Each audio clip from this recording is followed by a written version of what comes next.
पुन्हा हे बघा, ट्रेनवर आधारित प्रश्न आहे. 1 तासी 54 किलोमीटर वेगाने जाणारी आगगाडी एक विजेचा खांब 18 सेकंदात ओलांडते. तर त्या गाडीची लांबी किती? बघा, लांबी काढायची मित्रांनो.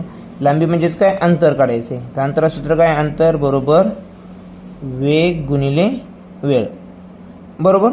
पण इथं काय दिले बघा, ताशी 40 किलोमीटर पर हावर. ओके, वेगाने जाणारी गाडी आहे म्हणजे किलोमीटर पर हावर्समध्ये वेग दिला आहे. जाणारी गाडी एक विजेचा खांब 18 सेकंदात ओलांडते. वेळ दिली सेकंदामध्ये. तर त्या गाडीची लांबी किती? आणि लांबी काढायची पुन्हा कशामध्ये? मीटरमध्ये. मीटरची जोडी कशासोबत असते मित्रांनो? ही मीटरची जोडी असते नेहमी सेकंदासोबत.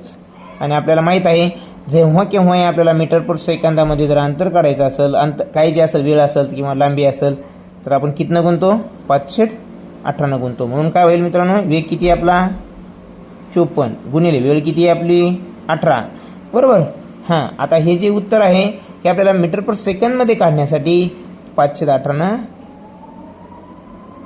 सॉल्व करावं लागणार आहे. मग काय करायचं आहे? 18 कटले, हे 18 कटले, 5 चोक 20 असेल 0, हातचे आले 2, 5 5 25 2 27, 270 मीटर या ठिकाणी त्या ट्रेनचं जे काय असेल, काय ते विचारलेलं, गाडीची लांबी. तर गाडीची लांबी किती असणार? 270 मीटर असणार आहे. अशा पद्धतीने मित्रांनो गणित एकदम दिसायला सोपे आहेत.